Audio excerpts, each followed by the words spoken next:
Welcome to the Blonde Runner podcast with Coach Laura Erickson, where she shares her healthy living tips as a running and triathlon coach and mother of 4. Hi, Coach Laura here, and I was recently interviewed on a podcast about macronutrients, so I wanted to share the podcast information here. I hope you enjoy.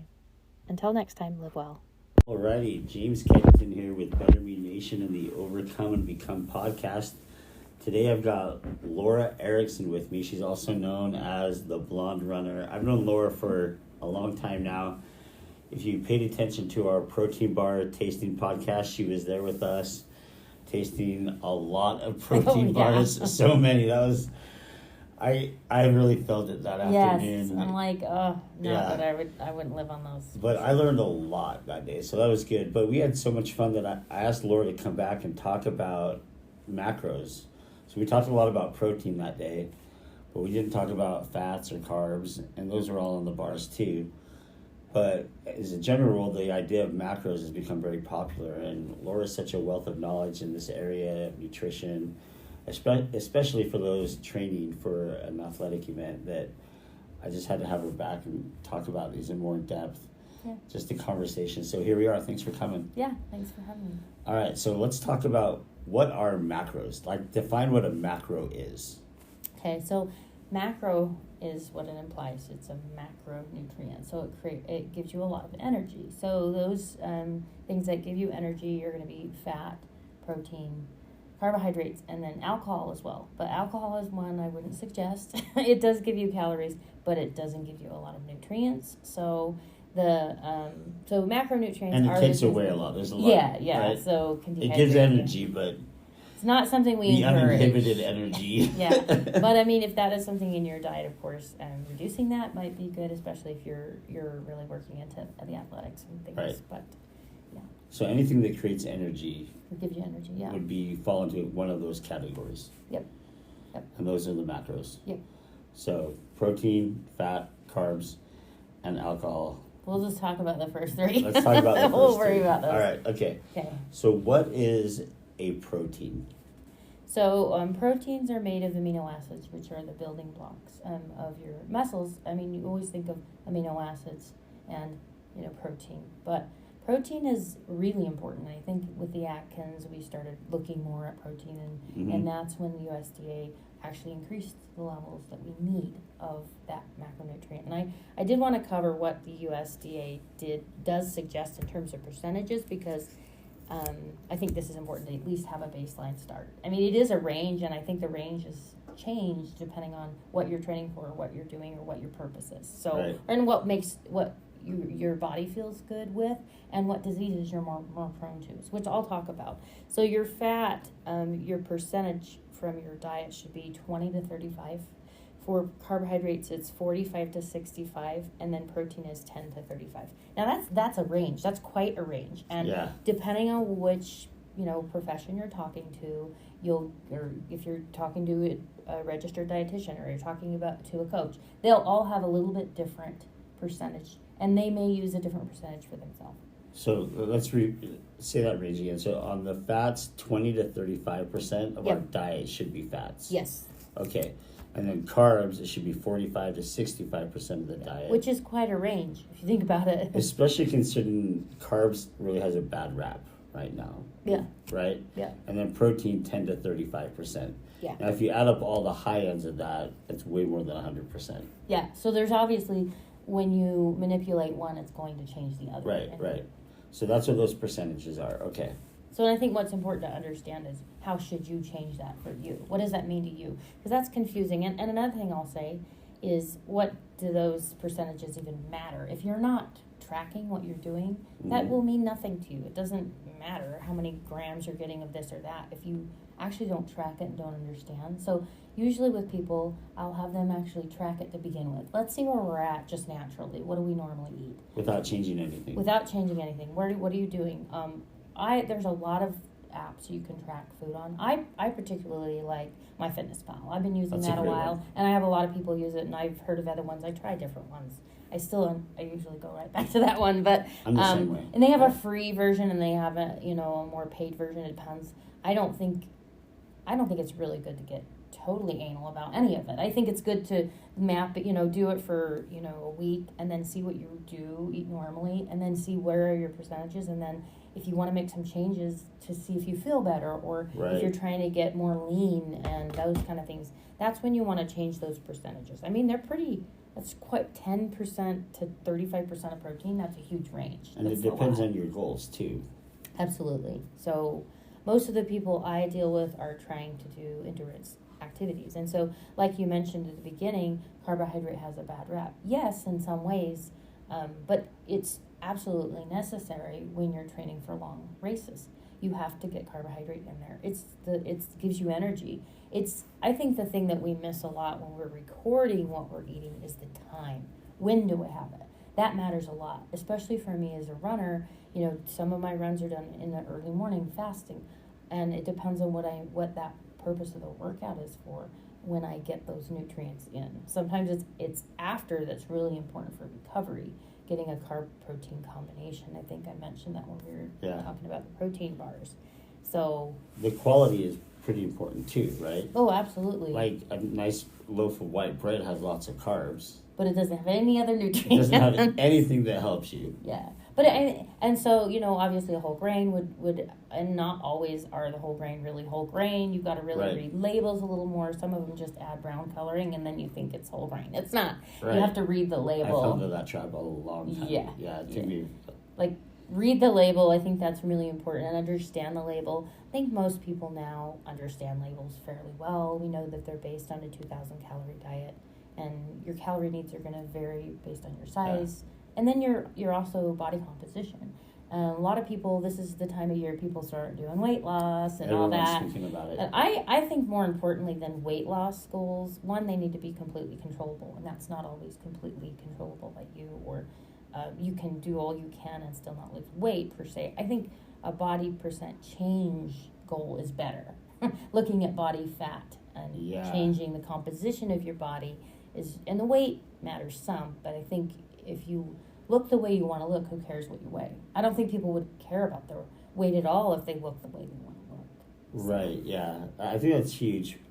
I saw someone say once, this BMI chart was not built for the Polynesians. No. Oh, no. Right? It's not always, and it is a guide. I think people need to understand. Even those USDA recommendations for percentages on macros is a guide. It's a guide. It's not, They have to put these things at a very global level. Yeah. Because it's not just a guide for individuals, but it's more of a guide for the community at large. Yeah.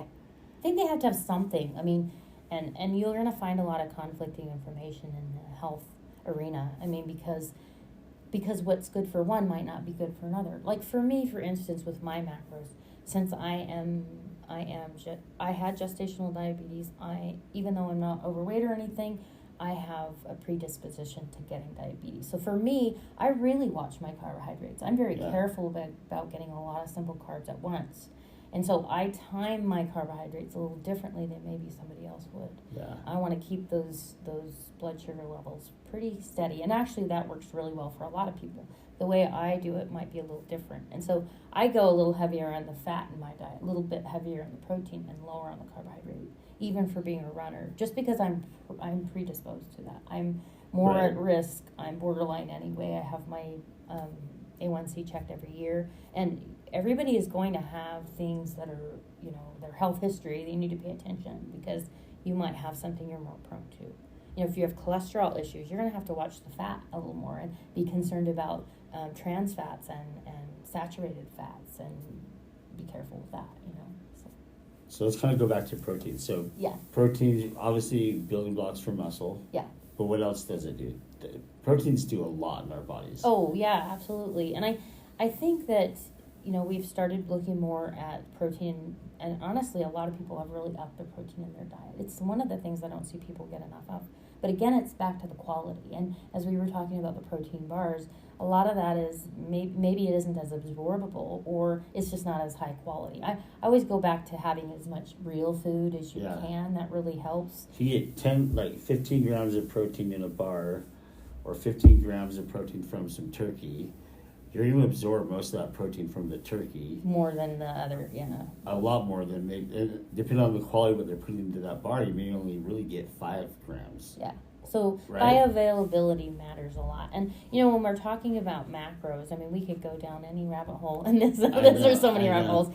But we need to understand that there's 4 kilocalories of energy per gram of protein. Same with carbohydrates. So 4 kilocalories of energy. With fat, it's 9. Alcohol is 7, but we're not talking about that one. 9 kilocalories of energy. So when you're getting 1 gram of fat, you're getting a lot more energy per se from that. And maybe it's not as available as it is in a small chain of, a disaccharide or, glucose, sucrose, all those right. things. And we're not going to go into all that, but, how available is it to you? And then more importantly, like, how do you feel? I think we're eating, a lot of times satisfaction, it tastes good and that kind of thing. But in the long run, when you're eating healthier, you feel better as a whole. Like, you're performing better, and those kind of things are important too. So. Yeah. Protein also has a high satiation index too, right? It makes you feel fuller faster. Yeah, in a way, like, if you think about it, fat maybe not faster, provides but more. longer. But I think a lot of that comes from, most of the time, you're getting protein and fat together, and that's where the satiation comes from. Okay. I think because you're getting more calories at that time. But I think a lot of times, is something faster absorbed? Yes, like protein is slower absorbed than a carbohydrate would be, and that's why, like I said, the timing matters. If you're in a race, like let's say I'm doing an Ironman or even a shorter race, let's say even a sprint distance triathlon, I am not going to have a bunch of turkey on the bike and it's going to make me feel great. It's right, not. No. It's not at all. It's actually the carbohydrate. Depending on how bad you're pushing I might yourself. get sick, right? Because the carbohydrate is going to be something that is going to go right into my bloodstream, being used right away. And so that's the difference there. Is utilization of what you're having matters, and how well and how quickly it is absorbed is going to matter. So for those wondering, sugars are carbohydrates. Yeah. Correct. So is fiber. It's just not digestible. Right. right. Or so. But usually when you say that immediate energy, a lot of times that's coming in the form of some type of sugar. Simple. Whether it be like a manufactured or a natural sugar. Yeah. Right? Exactly.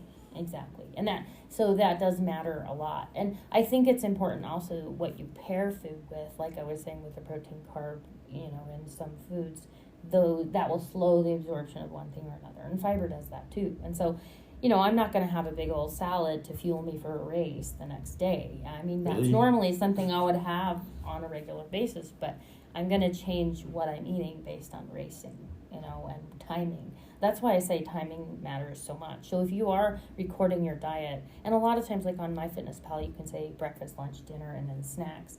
But it really does matter, even more specific timing. Like, am I having breakfast before I eat? Do I do a fasting run? I get a lot of questions on this, and the answer varies depending on the person. Like, what should you do?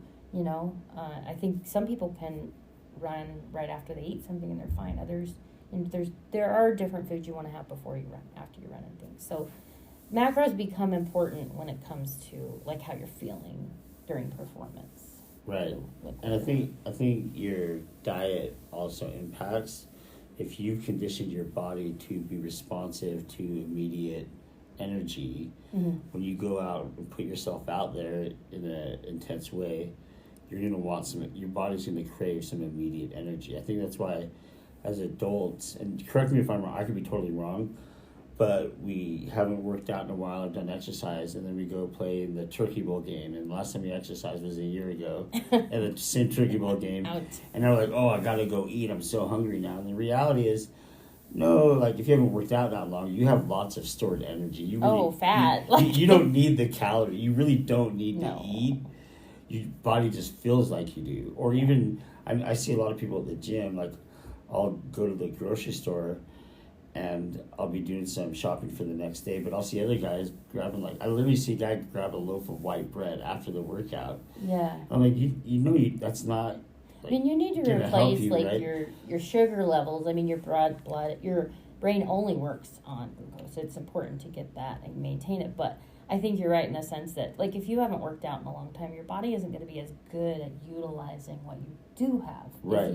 So conditioning matters a lot, and then understanding, like, the timing of everything. If one of the things, a lot of people that I work with, maybe they come from a running background, but they've never really done the long races, or maybe they're doing Ironman and they've never utilized the calories on the bike before. They haven't needed to do that. When they start doing that, they feel very nauseated because their body doesn't have enough blood volume to digest at the same time as it's trying to be using it in the working muscles.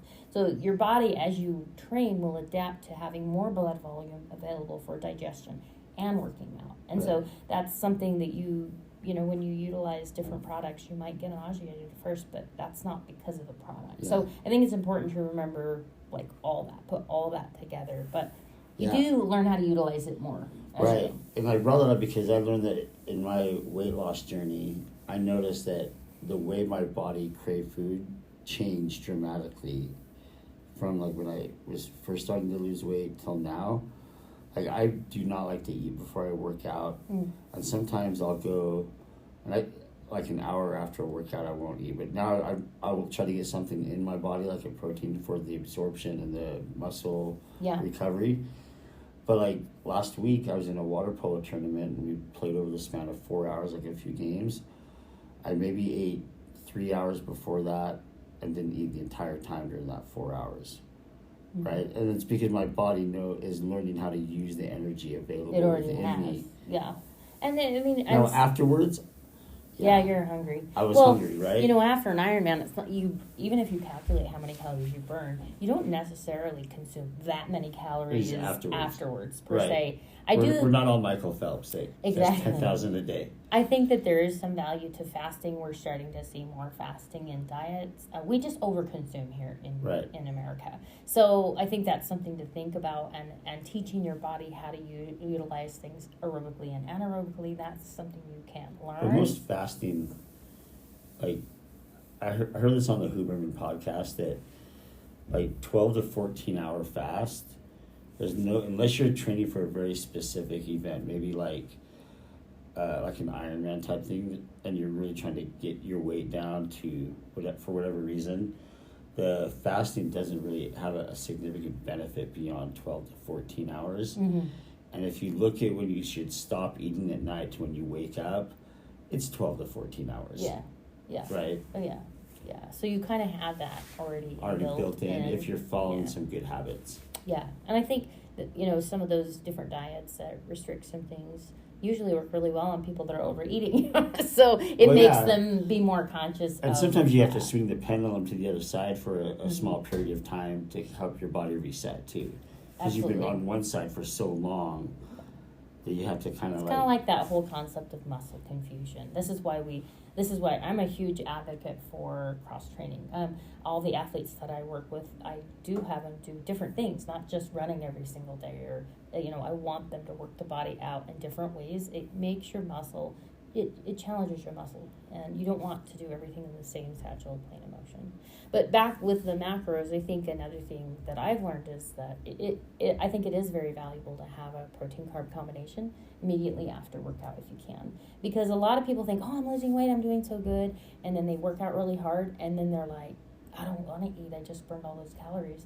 But then in about an hour or an hour and a half, they're so hungry they're eating everything. Right. And it's kind of better to curb that. It's like that food that you have immediately after a workout is going to go right to where it needs to go. Not necessarily, it's not going to fat stores and things. It's going to replenish glycogen in the muscle. It's going to make your glucose levels more level in your blood, which makes you feel better. So you don't have that all of a sudden, like, I'm going to eat everything. And I see a lot of that happening with people that are training for marathons. They're gaining weight, and it's because they're overeating, because they're like, they get that ravishing feeling after working out. And that's why sometimes it's important to have a little bit of carbohydrate and food during, because you'll kind of keep those levels better. And then, there's fluctuations in hormones that are all related to insulin, which, if you're having a lot of simple carbohydrates, that makes the insulin spike, and then all those things. It relates to hormones as well. But again, it's like figuring out what you're doing to begin with, then seeing if you can manipulate those percentages, and then seeing if it makes you feel better, and then again accounting for what kind of problems you have in your own, heritage, I guess, or your family history. And I know that you're really focused on a lot of athletes, but the protein intake is really important for aging as well. Yes, because, for sure. And it goes back to that muscle, right? Like, if you're not feeding your muscle development, your muscle growth, rejuvenation, as you age, you're going to have less stability when you're walking, less balance, because all those muscles are really supporting your functions of walking and standing up and sitting down. Yeah, if you and literally... that's where when people get hurt, that's why they call like a hip injury like a death wish to older people. Because they don't have that muscle to support that regrowth. Yeah. And so your body's ability to maintain muscle changes, and that is because there's hormonal changes. And so and I think a part of that also is balance is a concern as we get older too. I think the concern there is you also have to utilize it. If if you're expecting to run or race and do well and you don't run, that's not going to help you. If you want to maintain balance, you need to do things that challenge your balance. If you want to maintain lean muscle, which as you get older is important, and if you literally don't eat amino acids that are a portion of that, molecule, then you need to do that. You need to make sure you're getting that in your diet, but you also need to be challenging your muscles. You need to be doing the weight training that allows your body to build the muscle. So I think all that's important. There's a lady in our neighborhood. She's at least my mom's age. My mom, I think, is 73, 74. Mm-hmm. She injured her knee really bad a year ago, but she's been running her whole life. That's probably hard. And it was really hard on her. I was talking to her the other day. She said it was devastating. But like this last couple of weeks, I see her running up. Like, so where we live in Bountiful, like the hills are pretty steep. Mm-hmm. She's running up hills. I see her running down on Highway 89. I see her running everywhere. And like her ability to rebound from that is just amazing. Like my mom had a knee injury, had knee surgery a few years ago. Not even close to where this lady. And my mom's never been active, right? Even though she'll tell you she has been her whole life, she hasn't been. And but it's incredible. Like this lady, they say it takes people on average die. It takes 7 years to die, but this lady, she's gonna not wake up one day. She's gonna live her whole life. She's not gonna have a 7-year process. Yeah. She's gonna be like, oh, I'm gone. Yeah.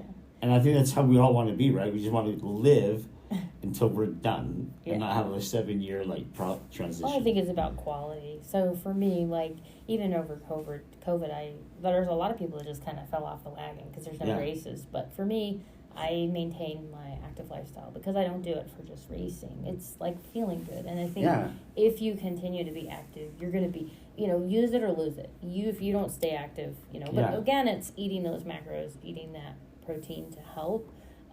And I do think 10% is on the very low end. I do think that we're finding that more, I would say 20-25% probably protein or more. But you don't want to overdo protein. I have a lot of high school kids who are doing a lot of weight training, and they're taking all these supplements, and you can kind of overdo your kidneys, and that's not good too. So this is something that I've not heard before. Tell me more. Too much protein is bad? Yeah, well, because, if you look at the molecule, you've got a lot of nitrogen there. And so that's really the difference between a carbohydrate molecule and your protein is you've got nitrogen on there. And so as it breaks down and is being used, and one thing you should know too is that if you eat protein, it doesn't automatically convert to actual muscle. No. It gives you those building blocks to create that. More importantly, it gives you amino acids. There's 22 So what you're saying is that protein acids that I had this morning isn't all of a sudden it's not boom. Right here? No. So that answers so many questions. Those 22 amino acids that are things that we need to be getting, obviously, in our diet. 9 of them are essential. So those are really important to have, and they're not as available. And so making sure that we're getting the protein combinations that help with getting a complete protein, which has all those 22 amino acids. But so for instance, you can have seeds and nuts are a complete protein. Cereal with milk is a complete protein. There's eggs are probably one of the only complete proteins that you can get that are just complete protein. It gives you all the amino acids on there. So, having that stuff in your diet. Like, you bring up the eggs again. You brought this up. I did. I'm like, eggs are like it's so funny expensive. because, so for those who didn't watch it or listen, Laura educated us all that eggs have all the amino acids that we all need. The only other option is breast milk. And I don't think and you're getting that. Now I tell my kids that it's this or breast milk. Which one do you want? The eggs. So that's not going to be, obviously. But no, it is memorable, isn't it? But so that's an inexpensive way to get it. But I think it's really important to get that amino acids in earlier in the day. Those branched why is cereal? Because I think most cereals are just crap. Well, a lot of times they can be too, but most of them are, you can either get something that's enriched or fortified. And that's the benefit. If you look on most cereals, even if it's a sugar cereal, they have been packed with all the other vitamins and things. And so it's like taking a multivitamin in some ways.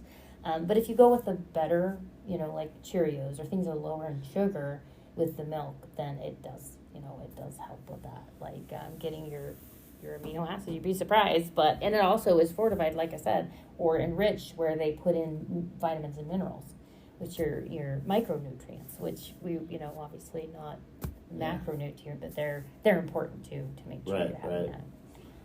I think there's better ways, but and there probably are. But it's also important to know your body too, right? Like, I know some people can have milk, no problem.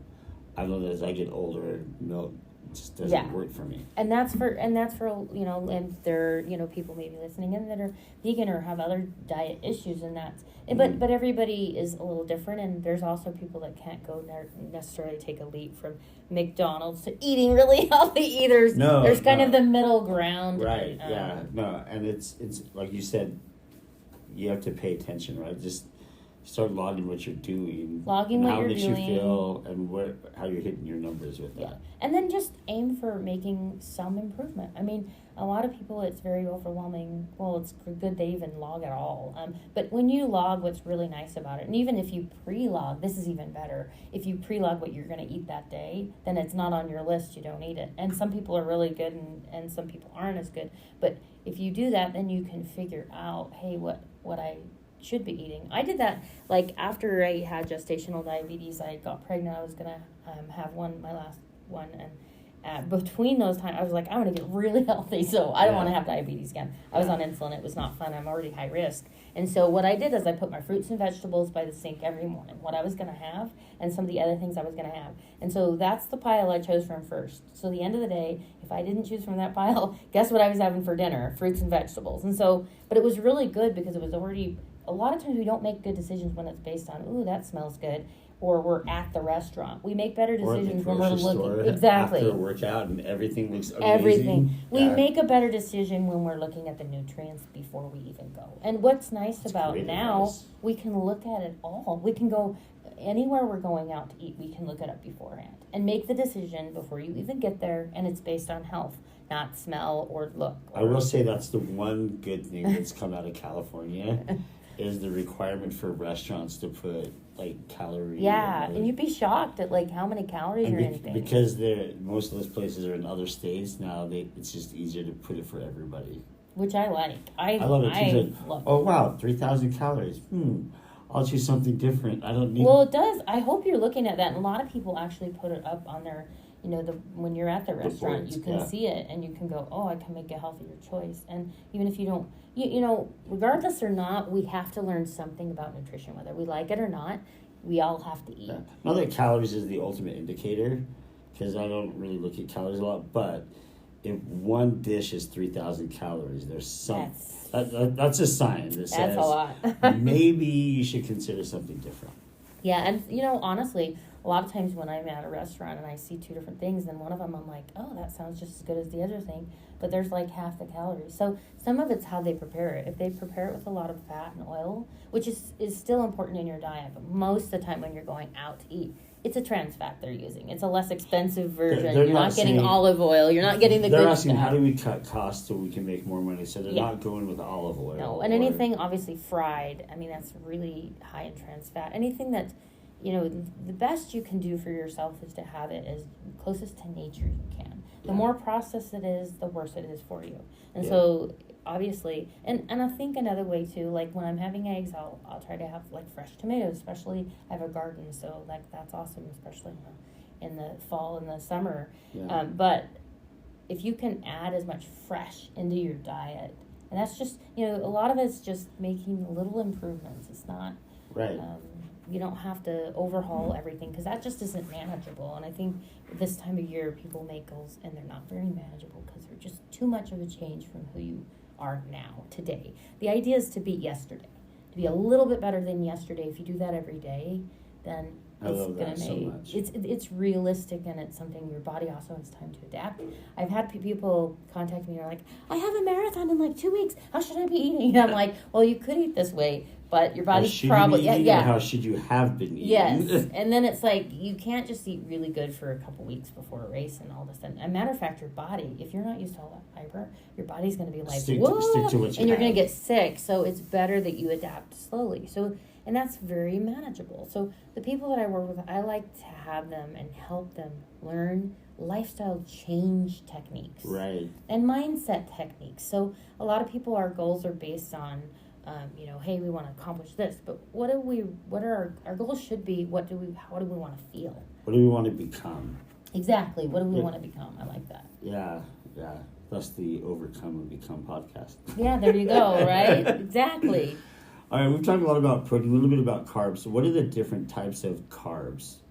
Because there's high quality, there's carbs we can get almost from anything, right? Mm-hmm.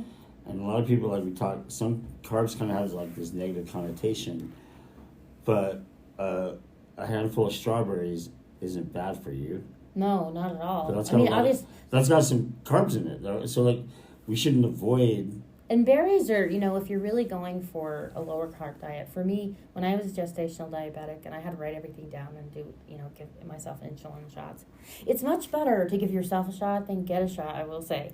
But I avoided, if you can at all, any kind of diabetes. Luckily, it didn't stick. I mean, it went away. I was grateful. And diet your way out of it if you can. But berries are one of the lower sugar fruits. But what's great about that carbohydrate source is you're getting the vitamins with it. Whereas and fiber. Yeah. Whereas you're not getting that with a processed type product. So again, the closer to nature, the better. Obviously, a processed bread that's just sugar, white bread, is going to be different than if you get, a whole grain of something. Or a And sprout. people don't use barley and quinoa, and I do have some recipes on my website with use of those. What's your website? It's blonderunner.com. So Okay. blonde with an E, the hair color, But if you have a recipe, then you'll use it. But quinoa is one of those, you've got a lot of carbohydrate, but you're also getting a lot of other good stuff with it. What's it in grains and stuff? What I often get confused when they say this is sprouted or unsprouted. What's sprouted, unsprouted? So it's just a way of processing. Obviously, if it's been sprouted, then it's been soaked a lot of times or something. It makes it more easily digestible. Okay. So especially with like seeds and things, a lot of Yeah. times they'll just go right through you because they're not broke open, and that's Okay. the whole process of nature. So we want sprouted. You can, yeah. I mean, Ideally. the way I look at it is when I'm working with people, I like them to, because there's the argument of organic. And of course, organic is better generally, depending on if it's labeled properly, and that could be a whole argument. Organic. It's more expensive. But I'm all after, I don't care if it's organic or not. I just want you having more fruits and vegetables to begin with. Because that's hard enough. And then if you add the cost in there, I just say try to do better than yesterday. And then, yes, there's a good, best, and better. Like, is it better to have an apple? Yes. Is it, then you've got the applesauce, and then you've got the apple pie. See, there is a better and best choice, right? Like, obviously, the apple is a better choice, but the apple pie. the apple pie doesn't count, people. It does have apple, but applesauce is a better option than That's like Bill Cosby chocolate cake. Yeah, Thing. exactly. Like it's got eggs and got milk and flour. Yeah. So obviously, the less processed of any product, the better you're going to be. So even if you can just make a jump to a little bit better, a little less. Maybe you're putting ketchup on something, but use a little less ketchup and some more fresh, tomatoes cut up, and just making a little bit better matters. And so we've talked about carbohydrate, obviously the whole grains. The thing that we've talked about protein a little bit, we haven't talked about fat, and I like to talk about fat. It's been like the evil, you know. I love fats. Yeah, fats are my friend. They give you that good mouthfeel. They're actually really important to have in a diet. And again, it's that where are you getting the fats? Trans fats aren't very good for your body. Those are your saturated oils and things like that. Generally, you can tell if it's saturated if it's solid at room temperature.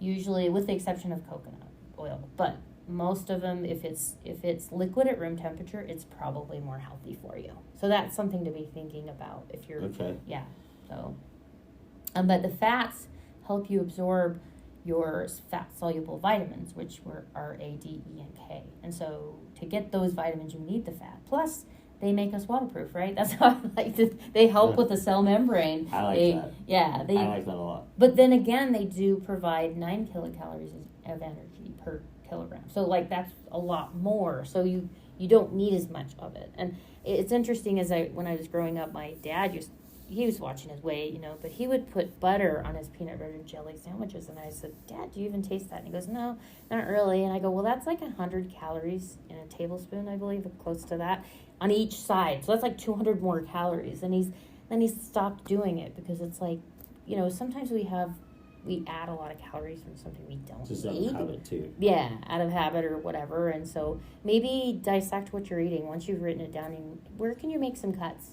that it won't matter? And fat is a thing that if you are getting too much of, that's something that if you cut it out, you'll see that you can drastically reduce your calories in a day. Quickly on that. Or replace them.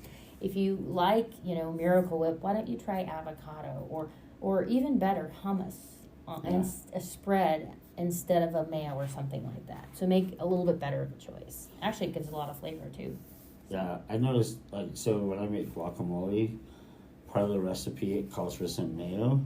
And then sometimes we'll just do like a Greek yogurt, like an unflavored Greek yogurt. Yeah, which adds protein. It adds protein, but also, the only reason we add the mayo is because it smooths it out. Yeah. It's not for like really flavor or it's just more for texture. Yeah. And there's other options out there too. Yeah. So, one of the... And there's some mayo that's made with olive oil too that's not bad. Yeah. As bad. Yeah, it's a little bit better for you. Yeah. And so, but it's still one of those things. I remember teaching my mom, hey, nuts are really good for you. And she's like, nuts are good. And then she just had too many nuts, and that's not good. So there's a balance. Yeah. You're not getting the fiber with it, and that can be a bad thing. And so, we learn, it's good to drink water. Well, you can't overdo water, too. So I think that you've just got to remember there's a balance. More than a gallon. There's a balance. Me. Yeah, if you're natremic and you're diluting all your minerals, that's not a good thing. So your electrolytes anyway. Again, it's balance. It's seeing where you're at, trying to make those small improvements that will ultimately make you feel better. And I think that's the key. Is your goal is to feel better, to be be more active, be more fit, be healthier. That's what you're aiming for. So I really like how you talked about the good, better, best on food. Yeah. Let's kind of close this out like. That has applications other places too, right? Very visual. So what's good protein, better protein, best protein? And let's do that for all three of the macros. Okay, so... Or all three of the macros we're talking about. A piece of, chicken, baked, not breaded or anything, that's a really good protein source. We're not adding a lot of fat to it, right? A little plug for the rotisserie chicken at Costco. So a lot of times, unfortunately, with Costco and things, they actually inject it with fat. A lot of times to give it the moisture. So just getting a breast and cooking it yourself. Honestly, if you can prepare food at home, you're probably better off because you know exactly. A lot of restaurants do that too. They want it to taste good, so they'll put extra stuff in it, and so. But that is the best. That's a good choice. Maybe another good choice is if you grill it, but you add a little bit of fat into it, or maybe you soak it overnight. You put it in something that gives you some more juiciness to it. That's not as good in terms of depends on what you use for that. But your chicken nuggets are something you're going to want to avoid because half the time they're not even nuggets. They're not much meat in there, right? We're getting breading, we're getting trans fats with the frying. Again, it's the more processed. That's what we're worrying about. And another thing I want to touch on with meat A lot of women particularly have problems with their iron. Maybe they're anemic, especially runners. A lot, yes. So if you haven't had your, hematocrit checked, check it and see if you're not feeling good, you're tired every day. That's an indication your body's telling you something. So maybe you need to consider having some red meat because you've got the iron in there. Yeah. It is higher in fats and things like that, but you can get leaner sources and or supplement with iron. And iron can be found in a lot of fruits and vegetables. Your leafy greens or your darker, a lot of colors give you certain nutrients. You've got your orange, beta carotene. Colors for a reason. Yeah, exactly. So a lot of times you make the iron more available with what you're having with it. Like orange juice will make that iron more bioavailable to you. Yeah. So combinations of good foods. That's why I think it's important not to just get into this rhythm of having exactly the same thing. Just why you don't get in the exact same routine of exercise. I fall into that because I don't like to think about what I eat. And some of that's okay as long as you have some days you vary it. I do, I do. But I'll swing, I'll have 1 week where I'm okay, it's just eggs all week, and then I'm okay, I'm done with eggs. My breakfast is now the G2G bar. Yeah. Right? And I do whatever it is, and then it's the orange bar. When you kind of find out what works, you don't want to change it, right? Because you're like, this works, this is what works for me. But I usually alternate. I do, eggs one morning, and then I'll do oatmeal the other day that has that. Yeah. That's your, another thing you want to consider is that it's got the carbohydrate, but it's also got the fiber, the soluble fiber versus just fiber, and I think that is something people don't get enough of. And if you live in an area where, like us, where the seasons are very distinct between winter and summer, usually not getting very much snow. It's nice to have a hot breakfast in the winter versus sometimes. And quinoa works really well for a hot breakfast too. That's a very versatile grain, a whole grain. But again, it's timing and it's as much. When I was diabetic, I would have spaghetti too, but I just wouldn't have. My plate was mostly vegetables and a little bit of spaghetti, and some a meat or protein source. Whereas my family might have a lot more. The proportions change for them. The percentages of macros change depending on the needs there. Yeah. So you don't have to necessarily eat completely different than everyone in your family. I think that's hard as a mom preparing foods. You just might change the percentage of what you're having. Yeah. All right. So what's the good, better, best on the carbohydrates? What's good? So you're going to go with more of a whole grain or natural foods, like the fruit, things like that. It's going to be a lot better. So berries are even better. But, an apple, you've got, 60 calories. You've got, in an orange, you've got 80. So it changes a little bit. You have a mango, and that's very sugary. Watermelon is super sugary. So it does change based on that. So look at, unfortunately, they don't come with labels, but look it up online, how much you should have. All the fruits aren't equal. Berries are lower, they're better in that regard, but they don't have some of the nutrients a mango would have, right? Carrots, same thing. Carrots provide a lot of carbohydrate, even though it's a vegetable. So, tomatoes, potassium and lycopene. That's why it's so important to have the variety in your diet. But there are better choices, like I said, less processed, obviously. But some people only they like broccoli, but they don't want it raw. They want it to be steamed, and that's pretty useful too. Steaming is a really good way to have a lot of vegetables. I think people will, and it's just don't slather them with, you have a salad. Honestly, when I go out to eat, sometimes the salad is worse for you because it's just iceberg and they don't have any, no arugula or anything yummy in there. And then they have, they slather it with the salad dressing, and you don't have a little baby tomato and that dressing. Get some, when I make a salad, I put cottage cheese on it. I love the pickled beets. I'll put that on. It's so good. I'm really the beets and artichoke hearts and chicken lately. Yes. And throw some sunflower seeds on there too. And then instead of your croutons, put some of that kind of stuff. Those salad bars, Smith's got rid of it. So we have Smith's here. It's a Kroger place. Mm-hmm. But excuse me, the Harmon still has the salad bars. Yeah. And they've got good stuff. I feel lots of veggies, you can make your own. Yeah. And the spinach, all the things, honestly, anybody listening in is probably like, yeah. You've heard this before, right? But are you doing it? I think that's the difference. Finding somebody that will give you accountability or creating an accountability partner. That's the huge difference, especially when it comes to actually setting goals for yourself. Another note just with setting goals is actually set a time in a day that you're doing whatever you're doing for your goal. If you're thinking, yeah, maybe I will start logging. Okay, set a time in a day when you're going to start logging. You're going to wait for tomorrow? Or you're going to start right when you get done with this podcast? You're listening and you're going to go look up the MyFitnessPal and you're going to set up an account for free, and then you're going to start logging right away. Like, set a day at a time. It happens a lot more when you actually have a day at a time. Make it part of your routine. Yeah. And just start right away. What are you waiting for? You're not getting any younger. You're as young and as smart as you're going to be right now. So you might as well just make that change. And it's if you're waiting for a perfect moment to have a better macro profile, I mean, figure out what you're doing now. Why wait? Why wait? Yeah. Well, that's great advice. I really like this because a lot of times when we talk about nutrition, we talk about the ideal situation. But I really like this conversation because it's talked about more realistic situations. Yeah. Which I think, we talk about ideals because it's important to understand what the ideal is. But I hope that a lot of listeners appreciate that you've talked about, I have spaghetti, but not as much as I used to. Yeah. The cereal, but make sure it's the right cereals. Or, because on the ideals, most pasta you're getting is not great pasta for you, right? Yeah. Even if it's whole grain, you're still getting a lot of carbohydrate, but you're also getting all that, the sauce maybe isn't as good as just tomatoes. My son actually makes it from scratch, so it's really a lot healthier. Yeah. But I would say it's important to consider, for me, I have pizza every week. Are you kidding me? I love pizza. I have ice cream.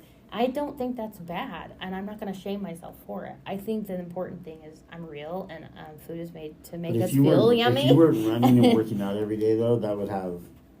I have a lot more calories to work with because I'm active. Not to say that now I can, I try not to reward with food per se, but I would say that you have a lot more wiggle room when you are active. Your body wants to create balance, and if you give your body more to have balance with, you have more wiggle room. Yeah, and I think I'm not going to not have yummy things. I'm going to change how much I have. I'm not going to eat a whole pizza. I could do that in college, but I was running a lot more too. But I could down a whole thing. But now I'm like, no way, I couldn't do that. But I think I don't have to have a whole pizza. For those listening, you should have seen the look on her face when she said, in college, I could down it. I could down a whole thing. I know you down that whole thing a lot in college. I was challenged, so what can I say? But I don't think it's unhealthy to have, not that I don't binge. I don't think that's a really good thing. But that's what happens when people restrict so heavily, then they just lose it and they binge. Yeah. It's better to allow yourself some of those things. Like, one of the tricks that I use is, okay, if I eat this apple, I can have the 3 Hershey Kisses because I like chocolate. And so but the time I'm done, because I'm having a sugar craving, by the time I'm done with the apple, I don't even want the chocolate. Yeah. I'm done with the sugar craving. So maybe you have to kind of trick yourself into having those healthy things, but whatever works, do it. And it's important to plan too. Like, we have, when holidays are coming up, I know, okay, this holiday's coming up. I'm going to be a little bit more strict leading up to that weekend because I want to not care that weekend. Maybe true, because you're going to leave that room for it. And I think it's really important to make that decision beforehand. If you're trying to make the decision on if you're going to be healthy over the holidays, during the holidays, when the fudge shows up at your front door, I don't think so. That's not going to happen as well as if you make that decision beforehand. So it's really important, I think, to do that. Well, awesome. Thanks for being here. I hope everybody had a great nuggets of something that you can do right now, whether it be start logging now or start putting the higher quality things in just one area. I think there's lots of things anybody can do right now that's not going to cost you any more money than you're already spending. It's not going to feel extreme or overwhelming, and it's not going to flip your schedule upside down. I think you threw down a lot of great tips for people to make little improvements right now that will make a big difference. So thanks for joining. You're welcome. Appreciate it. You're welcome. Thanks for having me. Thank you for joining me for this episode of the Healthy Living Podcast. Be sure and check the show notes for resources or links that we mentioned in the show.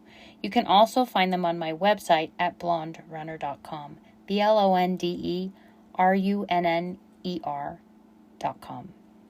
You can also find me on Instagram at The Blonde Runner with an E, and Coach Laura Erickson, and that's Lora. Before you forget, I hope that you will follow this podcast and like it so you don't miss an episode.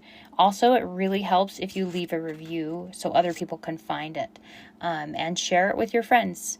Until next time, live well.